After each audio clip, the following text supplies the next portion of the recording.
Okay, so here's the deal. How are we supposed to have confidence when you're sitting up here telling the Senate yesterday that it will take you 14 years before you can get the FBI fully staffed to do their jobs? You're also now redirecting resources so that they can go and play ICE agents on the streets. You're getting rid of your most qualified people. And even when it came down to somebody that you consider to be a friend, you were posted up having some fancy dinner to the extent that you posted not only once erroneously, you posted twice erroneously as it relates to catching somebody. And then you want to go and say, let me take a victory lap. Because honestly, if it wasn't for parents deciding that they were going to turn in their child, it seems like y'all wouldn't have got there, even though he literally confessed online. So I'm confused about what it is that the FBI is doing except for trying to put on a show for the apprentice or whatever you want to call him. The day after all of this took place, there was domestic terrorism that was taking place at HBCUs. They were targeted. Yet I didn't hear anything from the FBI about what was going on. And again, black people kept saying, how did we end up in this? Because the numbers are so very clear that white supremacy is a problem.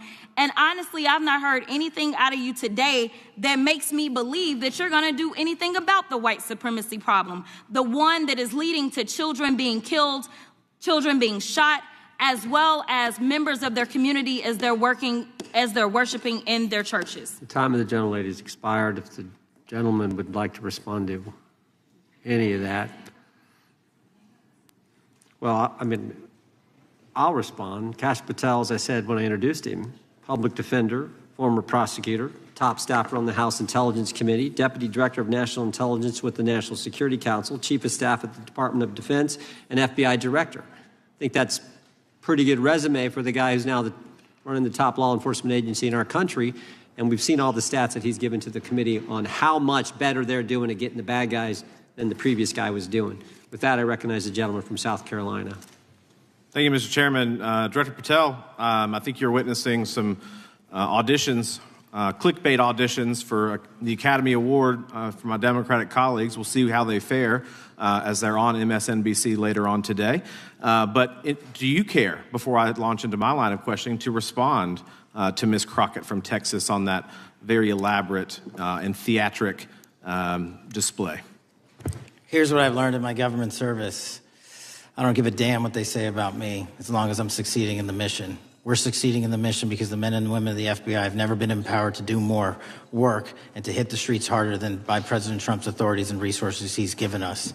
And so all I care about is that we are capturing more child predators than ever before, taking more drugs off the streets than ever before, that we are capturing murderers at a significantly historic rate, and we're delivering this country the lowest murder rate in recorded history. That are facts that you cannot dispute. But you can come at me all you want. I don't care. Thank you. That exchange right there perfectly shows where American politics is heading right now. Jasmine Crockett came into that hearing swinging with outrage, accusations, and emotional rhetoric, trying to paint Kash Patel as incompetent and unconcerned about major threats like white supremacy and domestic terrorism. The goal was obvious: create a viral moment and put Patel on the defensive. But Patel completely refused to play that game. Instead of getting rattled, he shifted the conversation straight back to results. He talked about capturing more child predators, taking more drugs off the streets, arresting more violent criminals, and lowering murder rates. Whether people like him or not, that message connects with a lot of Americans who are tired of political theater and just want safer communities. And honestly, that is why Democrats seem increasingly frustrated in these hearings.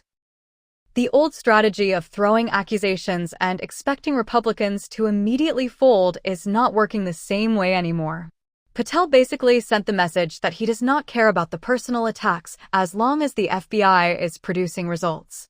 What also stood out was the huge contrast in styles. Crockett focused heavily on emotion, race, and outrage politics. Patel focused on enforcement, crime statistics, and public safety. That divide is becoming one of the biggest political battles in the country right now. Republicans are increasingly arguing that Americans care more about whether criminals are being arrested than whether politicians are using the correct language in hearings. And Patel leaned fully into that mindset. When he said, "You can come at me all you want. I don't care," it sounded less like a bureaucrat answering questions and more like a direct political counterpunch. That confidence is a big reason clips like this spread online so quickly. People are tired of scripted political answers. They want officials who fight back instead of immediately apologizing under pressure.